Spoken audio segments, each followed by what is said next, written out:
Assalamualaikum warahmatullahi wabarakatuh. Selamat malam.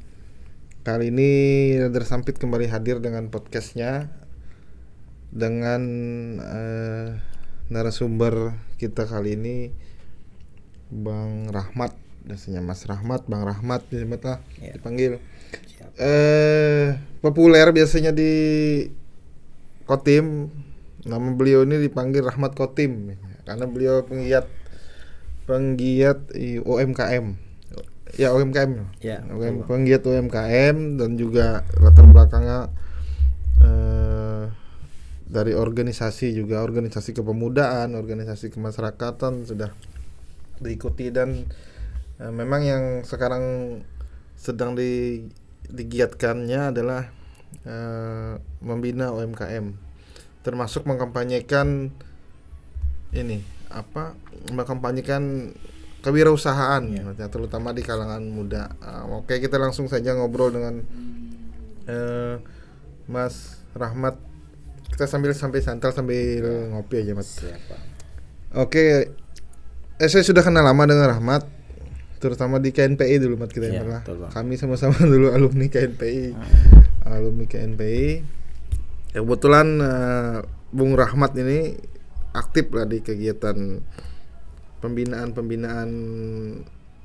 kepemudaan, usaha kecil juga, dan sampai sekarang dia sudah bisa bikin pameran, dia sudah bisa bikin expo juga. Nah, mungkin kita perlu sharing lah sama Rahmat supaya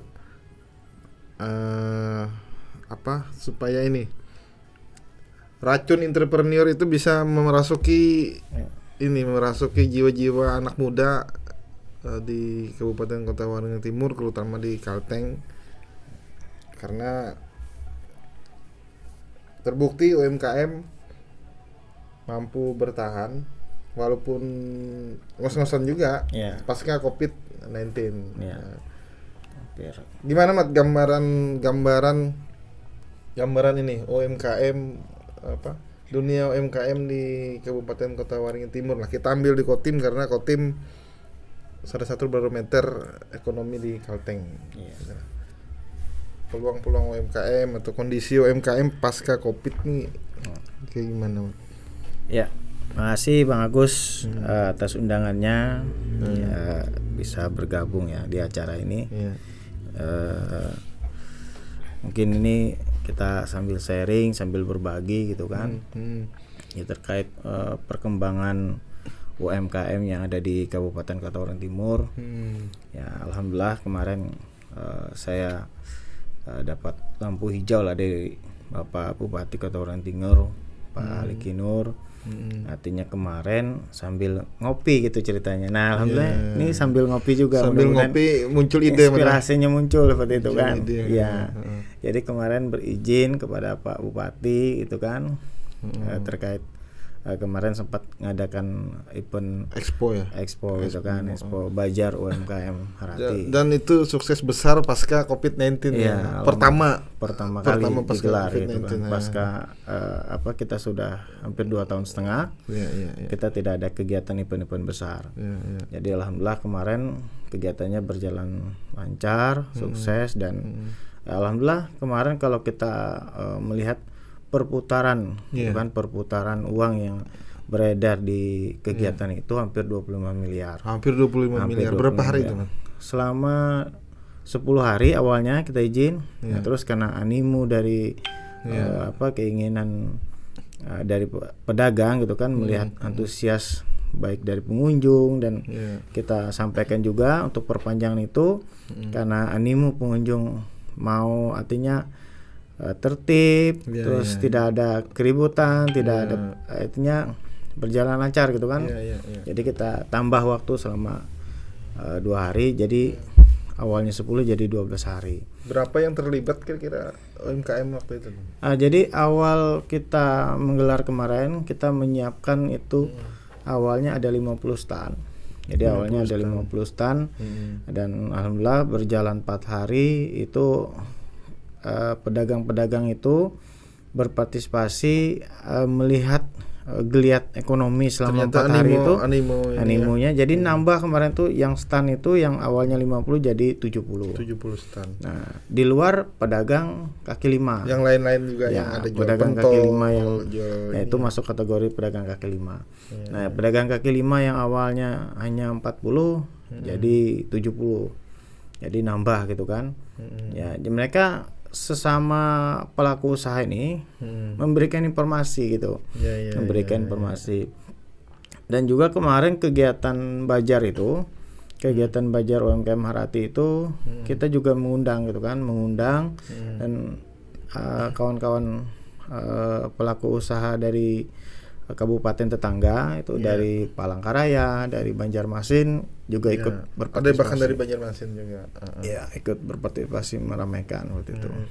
Itu rata-rata produk lokal ya, banyak yang di produk lokal dan produk rumah tangga ya? Rumah tangga ya. Kebanyakan. Berarti ketika ingin digelar itu ternyata animo pedagang ini antusias.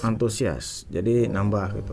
Berarti artinya ada harapan positif lah, ekonomi kita akan bangkit setelah 2 tahun ini kita berjibaku dengan COVID gitu kan. Walaupun sekarang masih ada ya COVID ya.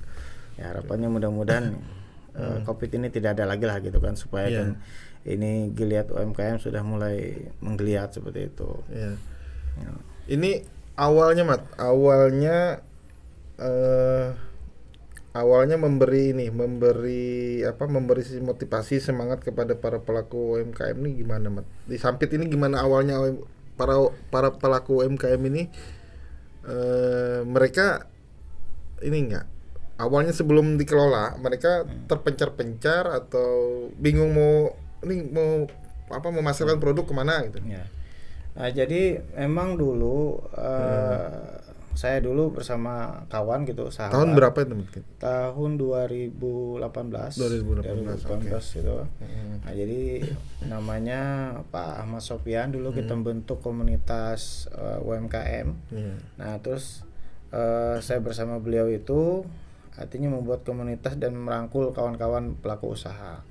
Jadi artinya mungkin yang sebelumnya sudah dikoordinir dan dibina oleh pemerintah daerah kita melalui Dinas Koperasi dan UKM, dan kita juga bukan hadir untuk jadi pesaing gitu kan, tapi kita merangkul mereka dan kita memberikan kayak semacam pembinaan, motivasi gitu kan terhadap pelaku-pelaku usaha. Bahkan kita sempat juga dulu bikin pelatihan, kita kolaborasi dengan pemerintah daerah. Artinya bagaimana pelatihan-pelatihan ini untuk bekal untuk pelaku usaha dulunya yang produknya masih belum bagus dalam packagingnya, untuk pemasarannya. Sekarang ya alhamdulillah sudah mulai berkembang sampai saat ini kan di tahun 2020 ini. Nah, jadi pelaku penggerak usaha kita itu mikro kecil menengah ya sudah lumayan gitu kan, karena kita juga membantu mereka baik dari sisi kemasan, habis itu pemasaran, jadi pemasaran baik melalui mungkin media online gitu kan maupun offline. Nah sekarang kita kalau misalkan nih ada kegiatan-kegiatan instansi baik dinas terkait gitu kan, dapat informasi kita selaku komunitas ini, jadi kita sampaikan ke anggota kita. Jadi mereka ikut. Ada berapa anggota teman? Kalau kita di UMKM Harati itu ada kurang lebih 30 orang. Kalau di Kotim khususnya kira-kira ada berapa komunitas UMKM? Kalau saat ini kurang lebih sekitar 20 komunitas. Komunitas UMKM, artinya komunitas ini dia punya lagi anggota. Seperti itu. Satu komunitas itu rata-rata anggotanya berapa tuh? Kurang lebih kalau misalkan ini ada sekitar 50 lah, 50 masing-masing anggota. Berarti di Sampit mungkin ada hampir 1000. Ya, kurang lebih segitu. Bahkan lebih itu sebenarnya. Bahkan lebih. Ya. Ini termasuk kayak misalnya orang dagang apa? Dagang buka gerobak bakso misalnya. Itu masuk UMKM gitu ya? Itu masuk kategori masuk UMKM juga. Oh, masuk kategori Cuma UMKM. Bergerak kayak misalkan jajanan Kuliner, kuliner gitu kan. Nah, ada juga UMKM yang memang lokalnya itu kan produk olahan. Taruh aja misalkan kayak saya sendiri, misalkan kayak kita di Sampit ini kan petani nanas banyak, terus buahnya banyak, tapi kan kita olah bagaimana buah nanas ini bisa jadi minuman, masih jadi kerupuk, sampai itu es krim ya. Es krim gitu. Nah, jadi kita memunculkan khas-khas daerah. Gitu. Oh, itu banyak juga, Mat? Banyak. Kira-kira di UKM yang Rahmat bina sendiri itu ada berapa produk lokal yang sudah diangkat? Selain nanas, kan nanas salah satu. Ya, kalau kita nanas, ukiran gitu ada juga ukiran handcraftnya gitu kan, kayak misalkan gantungan kunci apa. Gitu. Nah, jadi untuk itu kan bisa kita jual pada saat bajar-bajar gitu kan. Nah, itu. Event-event yang pernah diikuti, Mat, sampai pernah dibawa keluar? Kalau saat ini belum pernah kita mengikuti event keluar misalkan paling belum pernah. Paling kita mungkin seputaran kayak ini yang Kalteng Expo ya, ada ikut partisipasi di situ. Ya, tapi ada keinginan ingin menjajal ikut keluar gitu misalnya. Ya, harapannya seperti itu. Sampai ke PRJ lah misalnya. Sampai ke inilah go internasional. Go internasional. Cuma memang kendala kita saat ini ya mungkin masih proses gitu kan, proses dalam perizinan gitu kan. Proses dalam perizinan. Karena kalau untuk misalkan kita go nasional itu kan izin kayak semacam PRT-nya, habis itu izin sertifikat halalnya gitu kan harus kita lengkapi. Nah, memang ini perlu proses, perlu waktu, tapi ya kayaknya kalau memang mengarah ke sana. Mengarah ke sana. Sama kayak gini, ada ini enggak? Ada keinginan dari UMKM di Kotim ini, mungkin Ahmad sudah menangkap mereka orientasinya ekspor sudah ada, Mat. Sudah ada nangkap itu, Mat. Karena kita kan punya pelabuhan. Ya. Pelabuhan itu kan. Sering sih kita pernah udah diundang dari Bea Cukai ya. Iya, Bea Cukai. Sudah 2 kali pelatihan, terus ada kegiatan sosialisasi juga terkait ekspor impor gitu. Dilatih itu memang, sudah ada juga dari stakeholder terkait. Artinya tinggal kita bagaimana produk kita ini kita sempurnakan lagi gitu kan, baik itu dari kemasannya, baik dari sisi perizinannya, kualitasnya seperti itu kan sudah ada. Nah ini yang mungkin perlu kita stakeholder terkait gitu kan, dari dinas koperasi, dari pemerintah daerahnya gitu kan. Artinya selalu mensupport gitu kan, termasuk ini mungkin yang termasuk instansi BUMN ya kalau bisa BUMN membantu juga. Ada, Mat, sudah yang ekspor, Mat? Belum ada. Padahal kalau mungkin Rahmat punya pandangan mungkin terbuka nggak kira-kira peluang ekspor dari Kalteng atau Kotim terutama untuk produk-produk UMKM, produk rumah tangga? Kalau yang saat ini yang mungkin sempat viral ya kayak Bajakah itu ya. Iya, Bajakah. Nah itu udah pernah ada kawan-kawan yang yang membuat Bajakah ini ada jadi teh. Oh, jadi teh. Nah, jadi teh Bajakah namanya. Itu di pelaku usaha yang di Kecamatan Seranau itu. Dia kemasannya sudah bagus dan ini juga sudah dipesan bahkan luar daerah lah sampai Jawa, Jakarta gitu. Termasuk kayak bawang Dayak. Iya, bawang Dayak itu juga. Itu sudah difermentasi juga jadi teh Bajakah itu kayak semacam teh celup itu. Iya. Nah, udah dicelup udah jadi bisa. Sudah ada yang bisa keluar. Sudah ada. Nah, cuma instansi pemerintah nih nggak keinginan membawa UMKM tadi ini ikut event di luar, Mat. Hanya ada event di PRJ lah contohnya. Ya, itu. Sudah ada arah ke sana enggak? Mungkin inilah karena melihat ini kan baru bangkit Ya gitu kita kan. baru bangkit. Nah, nanti saya mungkin tanya gimana kondisinya ketika COVID kan perlu gitu. cerita. Karena ini kan pasca COVID, jadi kemarin itu kita sempat apa UMKM ini sempat ini.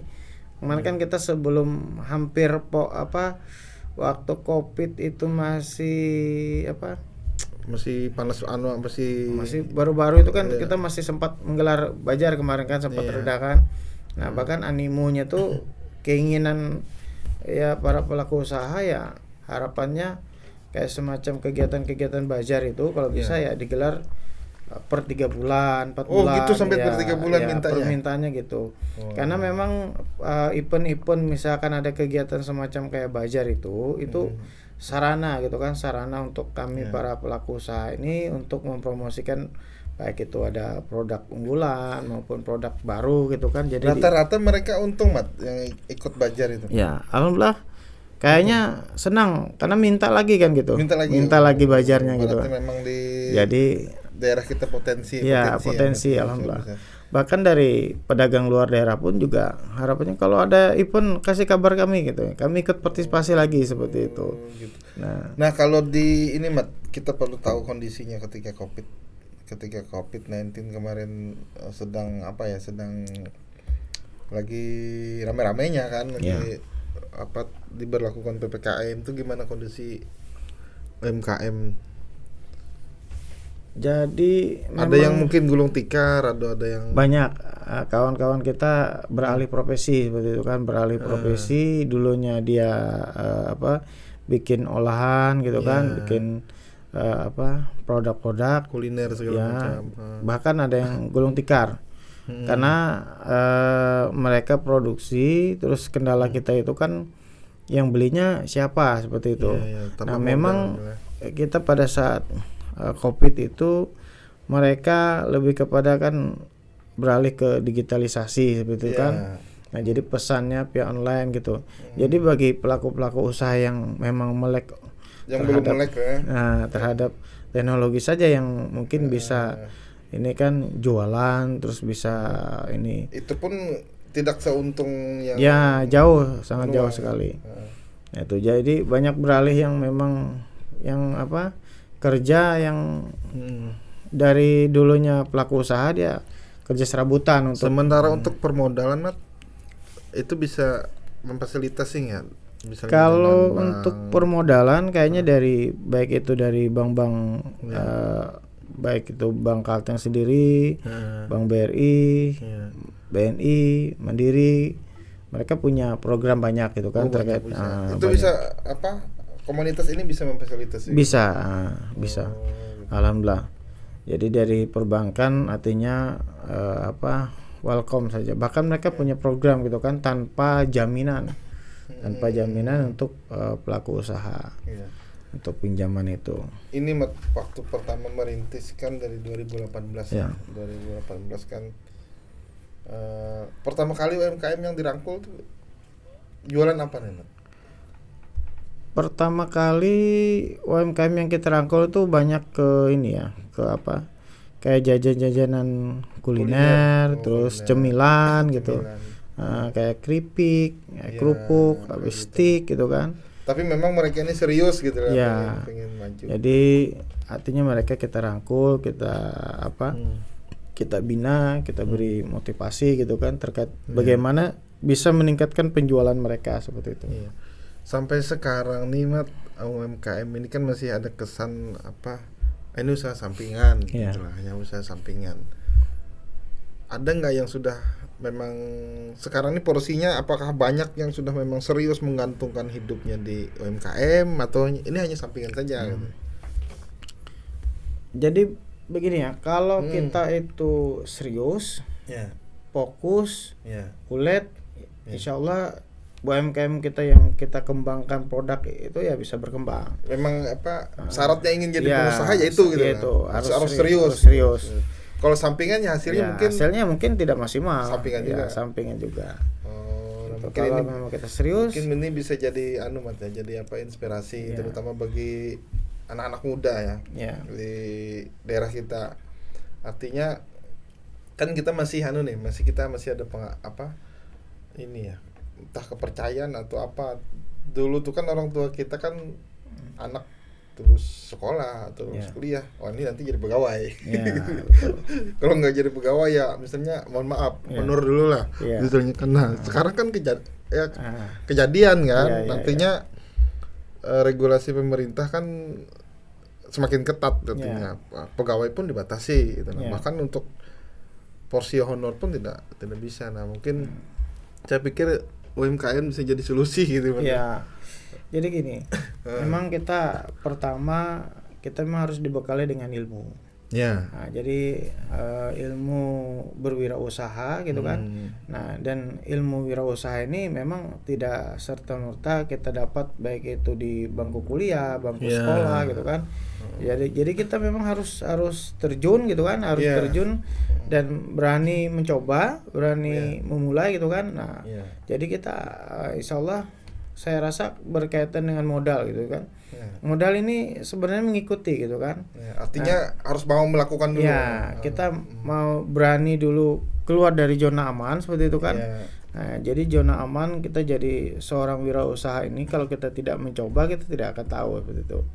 Nah, jadi kalau melihat di Kotim ini, animonya anak muda. Sekarang itu sudah banyak gitu kan, banyak pertumbuhan ekonomi baik di sektor kayak semacam kopi gitu ya, tempat santai, kafe. Sekarang walaupun seperti jamur di musim hujan ada itu tutup, tapi banyak hidup, anak muda, gitu. Banyak anak muda bahkan yang jadi ownernya gitu kan, yang pemilik kafe tersebut. Nah, artinya pertumbuhan ekonomi di Kotim ini sudah mulai membaik seperti itu kan. Nah, bahkan pelaku usaha yang buat cemilan, buat keripik apa itu sudah banyak anak-anak muda juga. Artinya anak muda ini mulai berani terjun langsung. Nah, tinggal memang ketika kita membuat suatu produk, kita harus tes pasar dulu gitu kan. Nah, tes produk kita, apakah produk kita ini memang laku dijual. Habis itu pangsa pasarnya siapa, target pasarnya siapa, seperti itu. Contoh aja kemarin saya bikin es krim nanas ini karena melihat dari produk-produk retail kayak Walls, kayak Campina, kayak banyak lah gitu kan. Saya pikir masuk sampit juga banyak. Jadi saya pikir kenapa saya tidak mencoba gitu kan, buat es krim dan alhamdulillah bisa gitu, bisa bersaing dengan merek yang sudah masuk. Dan sekarang saya nitip itu ada 10 outlet di Kotim gitu. Jadi 10 outlet ini yang 4-nya ini saya punya bisa beli kulkas itu, yang 6-nya ini kita nitip ke warung-warung gitu. Yang punya freezer kita izin ngomong, Bu, bisa nggak kita nitip produk kita? Pakai reseller juga belum? Masih tradisional lah, masih face to face lah gitu kan, masih. Ini peluang. Pintu. Ini salah satu peluang yang bisa. Seperti itu. Artinya masih sebenarnya terbuka matnya peluang yang bisa digali, peluang usaha kecil menengah, apalagi Kalimantan kan akan jadi ibu kota negara. Kita optimis lah, artinya Kotim ini juga akan salah satu daerah penyangga nantinya. Artinya banyak dilintasi oleh ini. Orang dari mana-mana kan. Artinya peluang pasar itu sangat terbuka. Sekarang ini kalau misalnya tadi kan masih banyak bicara masalah produk rumah tangga, es krim, kerupuk, keripik segala macam kan. Nah, sudah ada yang awalnya UMKM mungkin di bawah binaan kayak UMKM Harati ini, apa sudah ada yang skala besar nih, Mat? Sudah ada yang? Kalau saat ini masih belum. Nah, jadi memang saat ini kita masih promosi lebih cenderung di dalam daerah gitu kan, dalam daerah masih Kota Sampit. Artinya kuasai daerah dulu gitu. Jadi tuan rumah di daerah sendiri. Ya betul. Artinya produk kita ini memang kemarin udah mau mulai bangkit, tapi karena COVID ini kan, ini makanya ini kan udah alhamdulillah kita sudah ada kelonggaran lah gitu kan.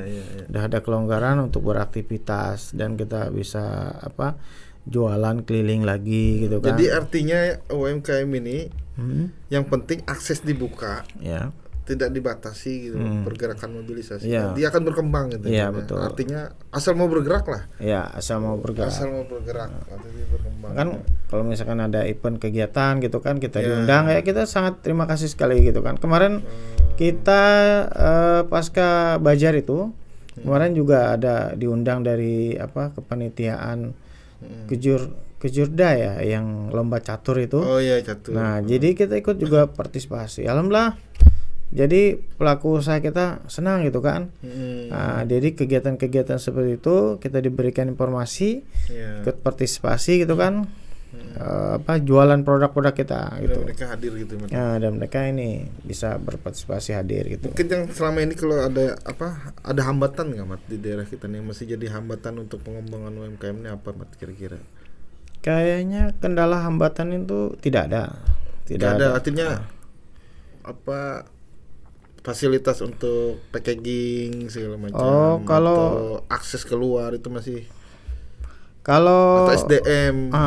Kalau untuk packaging produk kayaknya sudah mulai bisa bersaing lah kita gitu untuk artinya di Kotim sendiri sudah bisa memproduksi sudah bisa kemasan-kemasan yang tidak kalah bersaing dengan di luar. Cuma memang kendala kita itu di ininya dalam jumlah besar dan banyaknya kita kuantitas itunya. Nah, karena kita saat ini kita sudah bisa bersaing karena kan fasilitas kita beli packaging itu tidak hanya dibeli di Sampit gitu, tapi kita juga bisa beli di Shopee. Cuma karena memang harga saja yang agak sedikit lebih tinggi gitu. Jadi kan. Jadi nggak mau artinya harga akhirnya naik karena packagingnya naik. Kalau untuk itunya nggak ada masalah sebenarnya. Termasuk akses perizinan segala macam, regulasi keluar mudah aja. Artinya ya selama ini pemerintah cukup mendukung lah. Ya, alhamdulillah. Kalau ini satu juga Mat di Kotim daerah, terusnya di Kalteng kan banyak perusahaan besar swasta itu. Dukungan mereka nih gimana sekarang, perusahaan-perusahaan besar swasta apakah sudah membantu pertumbuhan UMKM nih atau gimana Mat? Kalau untuk kayak semacam perusahaan-perusahaan swasta yang ada di Kotim ini, ya sejauh ini belum pernah menyentuh kita bersentuhan gitu. Langsung. Belum pernah. Mungkin dari sisi bantuan alat gitu kan. Atau kalau pembinaan belum ada. Atau akses belum ada. Belum pernah tersentuh kita gitu kan. Masih pure mengharap pemerintah. Ya, pemerintah daerah. Pemerintah sebenarnya harapannya mudah-mudahan kan ya bisa inilah gitu kan. Mereka dari dana CSR-nya itu kan bisa untuk mungkin turut mengembangkan UMKM lokal partisipasi gitu kan. Artinya supaya terus berkembang ke seluruh pelosok gitu loh. Jadi akhirnya anak-anak muda kita ini kendala kita juga.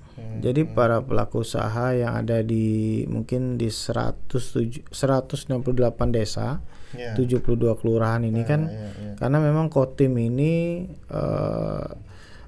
secara geografisnya kan untuk jarak ini kan sangat jauh dari desa ke desa, bahkan dari desa ke kota ini sangat jauh gitu. Dan akses jalan pun masih banyak yang rusak. Jalannya rusak. Nah, makanya saya punya ide, kemarin sudah ada komunikasi dengan Kadis PMD gitu kan, PMD. Kita pengen mencoba nanti insyaallah mudahan dilancarkan gitu kan. Kita ingin ngadakan juga Bajar BUMDes Sekotim gitu. Nah, jadi harapannya BUMDes desa ini nanti di 168 desa 72 kelurahan ini. Itu 168 desa itu sudah punya BUMDes semua. Kan ada BUMDes desa. Oh, sudah ada. Sudah ada BUMDes desa. Yang kita pertanyakan BUMDes desa ini supaya mereka ini bisa merangkul pelaku-pelaku usaha di desa mereka masing-masing. Nah, jadi tujuan kita nantinya pengen mengadakan Bajar BUMDes Sekotim ini.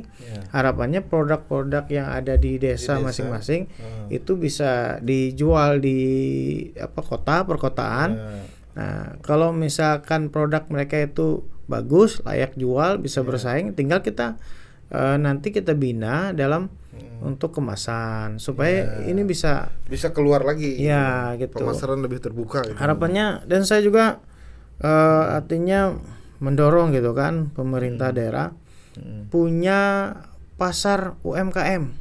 Nah, itu jadi gimana teman konsep jadi pasar UMKM ini harapan saya supaya produk-produk UKM yang ada di desa tadi, desa tersebut diakomodir di BUMDes-nya masing-masing desa. Itu kan punya BUMDes nih.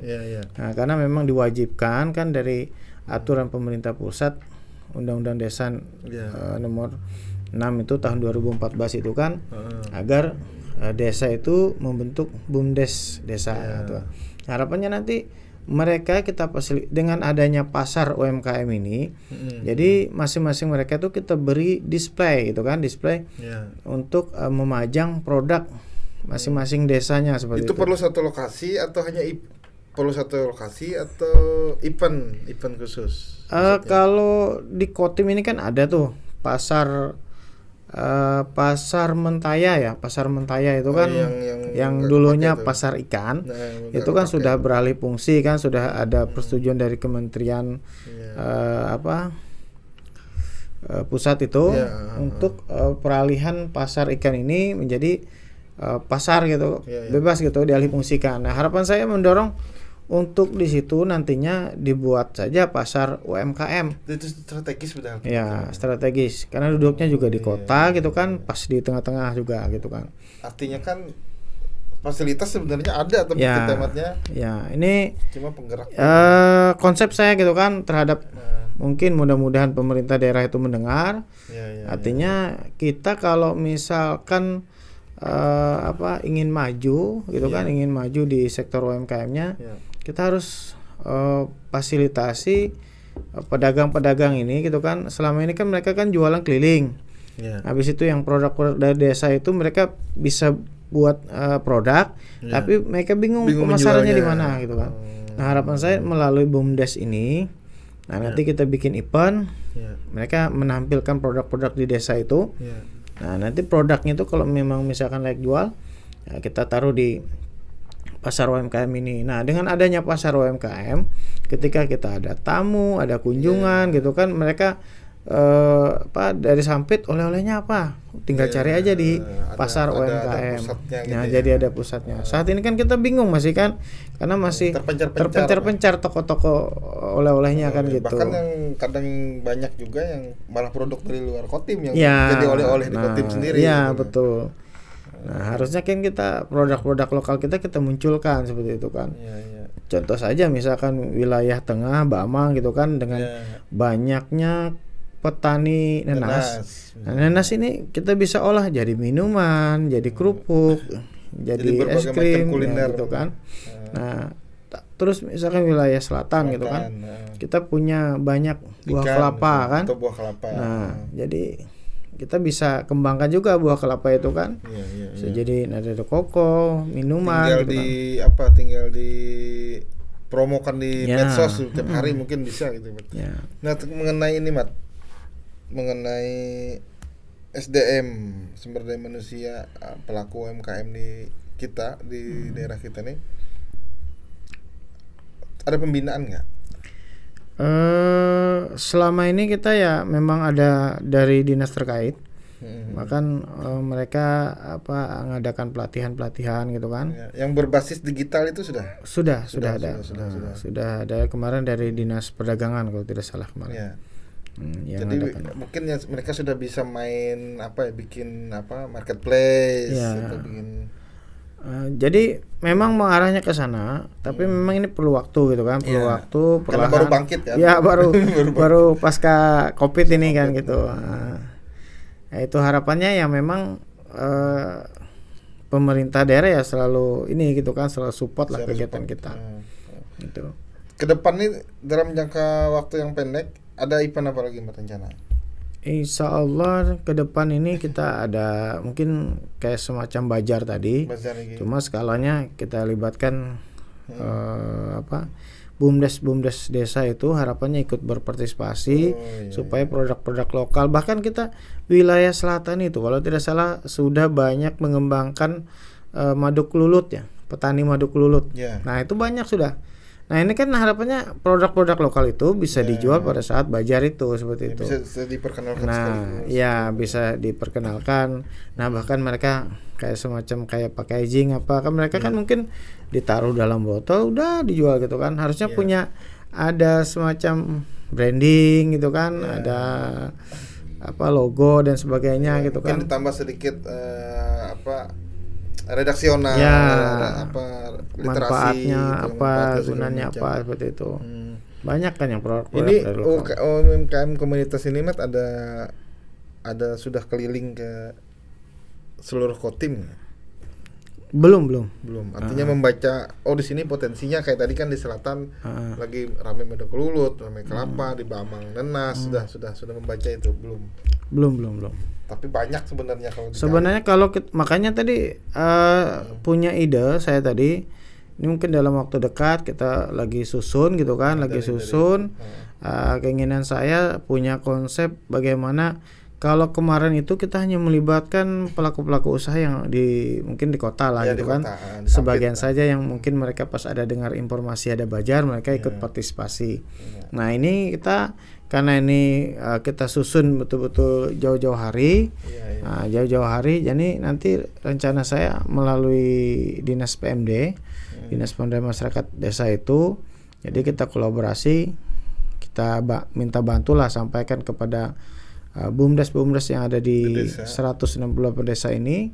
Nah, karena Kotim ini kan jarak ini yang jarak tempuh ini. Jadi, kan otomatis pelaku UMKM akan menghitung jarak transport. Nah, harapannya untuk menghemat mereka untuk ini menjual produk-produk mereka itu kan jadi bisa difasilitasi nanti dari BUMDesnya gitu kan. Ya, BUMDes desa ini kan ikut meramaikan partisipasi gitu kan. Artinya ini ya akses transportasi, jalan segala macam itu sangat mendukung kebangkitan UMKM. Bahkan di daerah Mentaya Hulu kalau tidak salah, Mentaya Hulu. Nah, jadi mereka itu ada mengembangkan dari pemuda di sana itu ayam betelur ya. Ayam betelur. Nah, jadi kalau memang misalkan kita kreatif gitu kan pemudanya itu kan, jadi kita tidak lagi mendatangkan telur dari Pulau Jawa gitu kan ya. Kita bisa potong di sini. Memenuhi kebutuhan sini gitu kan. Cuma jadi, memang akses transportasi yang transportasi. Paling. Jadi harapannya memang salah satu instrumen membangkitkan UMKM, ekonomi, perputaran ekonomi, infrastruktur memang itu yang paling terasa. Ya. Apalagi ditambah ini BBM naik segala macam nih kan harga komoditas kayak sawit anjlok gitu kan. Pengaruh lah gitu kan dampak. Sudah ada pengaruhnya tuh ke UMKM. Sangat berpengaruh. Karena memang di BBM atau BBM naik atau sawit anjlok? Ya kemarin yang pada saat pasca minyak naik itu minyak goreng naik itu karena kan bagi jajanan-jajanan kuliner yang memang gorengan gitu kan pengaruh yang memang kayak keripik kan harus digoreng gitu kan Nah itu sangat ini kalau kira-kira harga sawit anjlok pengaruh nggak kira-kira Mat? Harga sawit anjlok ya kalau tidak ada efek ininya Bang lah. Enggak secara langsung ya. Tapi mungkin kalau perputaran uang di desa. Di ini ya memang ketika anjloknya harga sawit ini dampaknya inflasi ini kan sangat berpengaruh gitu. Tapi kalau terhadap UMKM ya enggak ada secara langsung masih bisa bertahan gitu. Yang penting orang tetap beli. Mungkin daya beli aja kan karena petani nggak ada daya beli. Yang dulunya gaji petani sawitnya misalkan 5-10 juta berkurang, jadi mungkin daya beli aja yang berkurang gitu. Kalau semakin banyak UMKM di Kotim ini Mat, kira-kira menurut Rahmat daerah kita tambah maju nggak? Menurut saya kalau semakin banyak muncul UMKM. Jadi pengusaha muda, harapan saya seperti itu kan. Karena saya tuh punya tagline wirausaha kreatif, muda, kreatif, sukses. Nah, jadi harapan saya pemuda itu jangan malas gitu kan. Iya. Pemuda itu harus kreatif, harus inovatif gitu kan. Berani Artinya, mencoba lah, berani ya, bertindak. pemuda itu harus punya skill gitu kan. Iya. Harus punya skill, harus punya inovasi gitu. Iya, Nah, supaya tidak ada lagi bahasa pengangguran sukses gitu kan. Pengangguran sukses itu artinya pemuda yang tidur bingung gitu kan, ya kerjanya nggak tahu lah ngelur ngidul gitu kan. Tapi sekolahnya tinggi gitu. Pengangguran sukses bahkan banyak ya kan, gelar sarjana bahkan sampai S2, S1 gitu bingung kan. Ya, bingung gitu harus kan. ngapain gitu kan. Nah, makanya saya punya tagline harapannya wirausaha kreatif, muda, kreatif, sukses. Jadi masa muda itu kalau kita kreatif, kalau kita inovatif, insya Allah masa tua nanti kita akan menikmati gitu kan. Ada nggak yang belajar gitu Mat ke Rahmat ke Bang, misalnya mau belajar nih ajarin usaha tuh ada nggak gitu? Untuk saat ini belum ada. belum ada. Mungkin yang nggak ngerti sama sekali bingung mau ngapain. Kalau UMKM kan dia sudah jualan, gabung gitu. Kalau yang polos tuh nah itu makanya belum ada mungkin ini ya, kita harus berani mencoba tadi gitu kan, berani mencoba jadi wirausaha gitu. Memang tidak mudah gitu kan. Kalau bicara omongan teori praktek, teori gitu kan. Nah, memang praktek jadi wirausaha ini kita harus mencoba. Bahkan misalnya seorang sarjana jurusan bisnis ekonomi belum tentu dia belum bisa. tentu ya. Belum tentu. Karena memang ilmu wirausaha ini harus kita jalani gitu kan, harus jalani. Bahkan saya dulunya kan saya sering mentor para pelaku usaha. Karena saya dulu tuh senangnya jalan-jalan ke teman-teman pelaku usaha, saya beri mentor. Nah, lalu saya sendiri mencoba gitu kan jadi seorang pengusaha. Jadi ternyata tidak semudah yang saya omongkan itu gitu kan. Nah, bahkan saya punya produk. Buat produk ini gagalnya sampai 4 kali gitu. Waktu pertama kali saya punya produk itu kerupuk nanas. Karena waktu itu saya karena kegiatan-kegiatan sering kunjungan ke pelaku usaha, saya upload di media sosial waktu itu di Facebook. Nah, waktu itu viral, bikin vlog gitu ya. Ya, viral dan dipanggil sama Pak Gubernur. Nah, Pak Gubernur Pak Sugianto Sabran. Saya dipanggil, terus saya ditanya. Waktu itu ditanya, Rahmat produknya apa gitu kan? Saya bingung. Saya bingung gitu kan. Lalu bingung jawabnya. Saya nggak punya produk Pak Gubernur, tapi saya yang bina pelaku usaha yang ada di ini. Lalu sama Pak Gubernur, harusnya kamu punya produk gitu katanya. Nah, dari situ terinspirasi. Waktu itu pulang lintas dari Palangkaraya menuju Sampit, melihat kebun nanas kita banyak gitu, lalu terpikirkan dalam hati, ini kita punya buah nanas banyak gitu kan. Tapi selama ini belum ada kita dari pelaku usaha bikin produk dari fermentasi buah nanas ini. Nah, terus saya riset sendiri. Disitulah awalnya riset. Saya bikin kerupuk dia bilang gitu kan. Dengan peralatan yang sangat sederhana. Itu belajar di YouTube atau ada yang ngajarin? Belajar di YouTube dan terus kita langsung praktek. Ternyata beda gitu kan, karena di YouTube itu kan nggak semuanya dikasih tahu kan, paling cuman gambaran secara kasar aja gitu kan. Nah, karena kita pun kalau di YouTube itu peralatannya bahkan lebih canggih gitu kan. Kalau saya lihat itu harga alat untuk buat keripik nanas itu 25 juta itu yang kecil aja. Nah, saya cuman modal pisau, lading pisau, habis itu blender. Nah, itu peralatannya 2 itu kayak main-main gitu ya. Sudah gitu. Bisa gitu kan. Nah, jadi kita bikin kerupuk. Nah, pertama bikin kerupuk gagal. Gagalnya apa? Rasanya masih keras gitu kan. Nah, yang kedua gagal. Itu sudah disuruh orang sekitar nyoba atau nyoba sendiri? Nyoba sendiri. Ya, nyoba sendiri dulu. Yang ketiga gagal. Yang keempat baru bisa. Wah, ini udah enak nih, bisa dijual.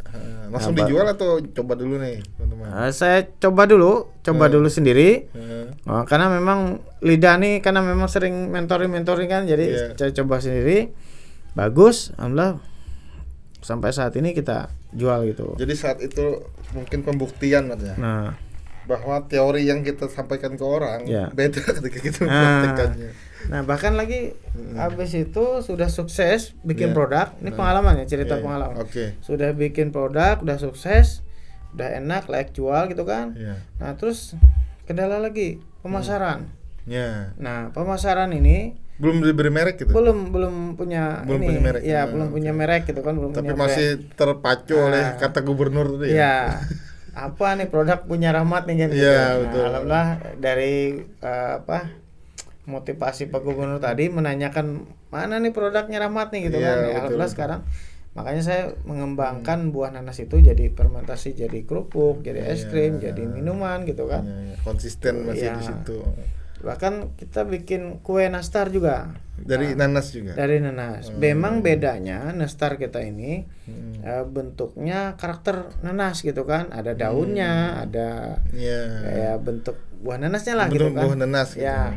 Kalau pada umumnya ya buah nastar itu kan cuman bulat isinya nanas gitu kan. Itu nanasnya khusus atau memang asal nanas aja, Mat? Kan beda nih, ada nanas wilayah Khusus. utara kan lebih besar ya. Jadi nanas ini saya pakai nanas gantang. Oh, nanas gantang. Nanas gantang itu nanas yang ditanam di lapangan itu. Oh, Jadi yang selain tanahnya gambut ya? selain nanas itu rasanya beda.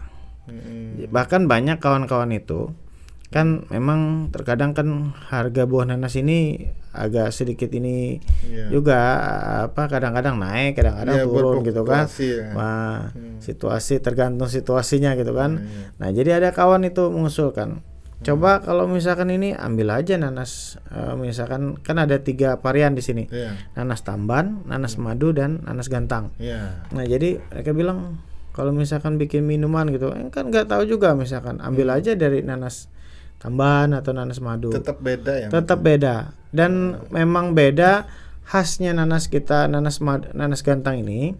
Pertama buahnya besar. Iya. Yang kedua airnya banyak. Iya. Yang ketiga manis. Ada asam-asam dikit gitu. Iya. Nah, itu yang jadi pembeda. Dari fisik pun beda. Dari fisik beda. Tekstur. Kalau nanas tamban itu manisnya kurang, terus airnya pun kurang. Iya. Itu. Jadi Kalau madu manis, terlalu manis. tapi kurang berair, airnya tetap kurang juga. Gitu. Yang lebih ini ya nanas Nanas gantang. gantang ini. Nah, itu yang jadi pembeda, makanya kenapa harus pakai nanas gantang ya. Itu yang paling cocok dibuat kita fermentasi Iya, jadi jadi kerupuk, sekarang jadi minuman. sudah dapat jalurnya ya Alhamdulillah. setelah tadi keliling-keliling Ya. dapat motivasi dari gubernur artinya. Nah, itu proses pengalaman tadi dari kita sudah mencoba, sudah sukses, terus pemasaran. Jadi sekarang dua-duanya bisa berjalan. Artinya alhamdulillah. memberi tentor bisa, Ya. praktek bisa. Praktek bisa. Jadi kalau misalkan ditanya, oh enak aja kalau ngomong gitu kan. Iya. Jadi saya bilang saya punya produk gitu. Iya, Nah, dan alhamdulillah produk saya konsisten gitu kan. Ya, dan sudah Karena- melakukan sesuatu lah Ya. dari hasilnya gitu. Jadi memang untuk konsisten ini kita itu perlu kesabaran. Betul. Perlu kesabaran karena terkadang namanya jualan ya. Karena namanya jualan. Yang nyinyir banyak pasti. Kan? Pasti. Yang namanya jualan kadang laku gitu kan, kadang nggak laku gitu kan. Bahkan teman-teman kadang ngejek-ngejek Ya. gitu. Bisa nggak kan gitu. Iya, Nah, meragukan artinya. gitu. Alhamdulillah ya. Dulu awalnya masih roda 2, sekarang udah bisa roda 4 kan gitu. Iya, alhamdulillah. Artinya kalau ada yang mau belajar, artinya komunitas UMKM yang kalau dibina ini Iya. siap mengajari. Siap, artinya Siap berbagi merangkul lah juga. gitu kan, berbagi ke kawan-kawan yang yang mau ingin mungkin dulunya pada zona aman ya, pada zona aman kerja ikut orang gitu kan, kerja ikut orang dapat gaji sekian udah gitu kan beres. Nah, coba aja misalkan ya berani keluar lah dari zona aman itu. Atau sampingan dulu lah. Ya, bisa aja. Mencoba kan apa salahnya kan gitu. Ya, betul. Nah, kalau kita tidak mencoba salah juga. Artinya kita tidak tahu kan seperti apa jadi seorang wirausaha.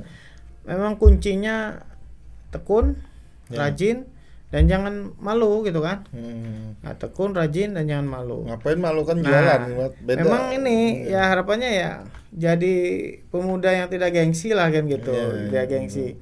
Terkadang kan UMKM ini kan harus agak kotor-kotoran dikit gitu kan. Ya, Harus menawarkan door to door. ya pintu malu to pintu. sedikit gitu kan. Asal kita nggak mencuri Iya, gitu nggak kan, nipu, misalnya. nggak menipu gitu kan. Nah itu emang harus jangan malu lah gitu kan harapannya. Berapa ya. menit Pi? Sudah 50 menit. Nah, ada waktu 10 menit. Mungkin Ahmad bisa memberikan pesan juga kepada khususnya generasi muda di Kalteng, di Kotim, supaya punya semangat entrepreneur, jangan terlalu patah arang, Ya. jangan suka patah arang ketika kehilangan kesempatan di satu sektor. Ya. Artinya punya jiwa yang tangguh lah untuk membangun kesuksesan. Ya, jadi mungkin ini tips ya atau mungkin sedikit motivasi lah buat kawan-kawan pemuda yang ada di Kotim, Di yang Kalteng ada di juga. Kalteng juga gitu kan. Artinya saya sendiri sudah melakukan gitu kan, sudah mencoba dulunya jadi motivator gitu kan, motivator untuk pelaku usaha dan sekarang sudah mulai mencoba berani berwirausaha. Yang pasti ya buat pemuda kita kalau ingin jadi seorang wirausaha, Apapun latar belakangnya. ya apapun latar belakangnya, pertama memang harus punya konsep dulu. Ya. Punya konsep mau jualan apa. Ya. Nah, terus riset gitu kan, riset untuk misalkan tes pasar gitu kan. Jadi misalkan bikin produk itu jangan banyak dulu. Ya. Jangan banyak, terus kita tes pasar dulu yang mana produk ini yang bisa layak jual, bisa maksudnya bikin produk itu yang berkelanjutan. Ya. Yang berkelanjutan ketika kita buat produk, bahan bakunya ini jangan sampai habis gitu kan. Ya, Nah, betul, contoh betul. artinya misalkan kita mengembangkan gantungan kunci misalkan atau kerajinan sabut kelapa itu kalau tidak salah bisa dibuat jadi pot bunga gitu kan. Nah, itu kan sabut. Jaga bahan bakunya. Nah, itu bahan bakunya kan misalkan kita taruh aja wilayah selatan kan Ya. tidak bakal putus gitu kan. Misalkan kita mengembangkan buah kelapa ini misalkan dari batoknya bisa jadi ukiran apa dan sebagainya kan gitu. Nah, jadi harapannya ya pemuda di Kotim maupun di Kalteng artinya bisa mencoba lah gitu. Jangan takut duluan gitu. Jangan takut. Artinya sebelum mencoba nanti kita tidak tahu hasilnya gitu kan. Karena kalau kita nggak mengembangkan produk kita sendiri dari lokal, dari luar yang masuk. Ya, dari luar yang masuk. Ya ini masih aman lah. Ya. Saat ini kita kalau misalkan pengrajin dari Jawa sana masuk ke Kalteng atau ke Sampit gitu ya ini ancaman juga buat kita. Artinya produk-produk lokal Tersaingi, ini, pengrajin lokal ini ya. bisa tersaingi. Nah, makanya kita persiapkan diri gitu kan. Pemuda yang artinya harus berani mencoba gitu kan. Nah, jangan takut gagal. Jangan takut gagal itu. Mungkin itu harapannya buat pemuda Kotim maupun Kalteng lah. Untuk jadi seorang wirausaha muda. Mulai dari kreatif, UMKM dulu, sukses, siapa tahu bisa jadi usaha yang besar gitu. Bahkan kalau misalkan di bidang jasa, ada saya lihat teman itu dia buka melihat peluang karena bidang jasa ini kan modalnya sedikit dan tidak. Apalagi online kan aplikasi main. Nah, jadi dia ada bikin jasa amang tukang. Nah, jadi dia misalkan Mas Agus mau rehab rumah gitu kan, konsultasi dulu ke dia mau apa yang direhab, bikin itu apa. bisa konsultasi online. Bisa langsung. Nah, jadi misalkan ini biayanya berapa sudah bisa ini. Nah, artinya kan, dia bisa dipanggil juga gitu. Kan bisa membaca peluang seperti itu kan. Sekarang kan sudah tinggal klik langsung bisa datang gitu kan. Bahkan sekarang untuk pesan makanan kan sudah bisa delivery dan sebagainya. Nah, gitu. Artinya harus melek teknologi juga. Ya, harus melek teknologi. Oke, sangat menginspirasi, sangat inspiratif sekali apa yang disampaikan Bung Rahmat, dan kita berharap mudah-mudahan UMKM di daerah kita semakin maju, semakin banyak gaung-gaung entrepreneur di Kalteng, karena terbukti UMKM yang mampu bertahan ketika krisis moneter pun dulu UMKM banyak bertahan, apalagi pasca Covid ini, dan bahkan isu terbaru kan isu resesi kan. Nah itu mudah-mudahan UMKM bisa bertahan dan bisa menjadi solusi untuk menjaga kestabilan ekonomi di daerah kita. Terima kasih banyak Mat atas waktunya, sangat bermanfaat sekali. Kita akhiri dulu karena waktu terbatas. Mohon maaf bila ada kekurangan. Wabillahi taufiq wal hidayah. Wassalamualaikum warahmatullahi wabarakatuh. Selamat malam.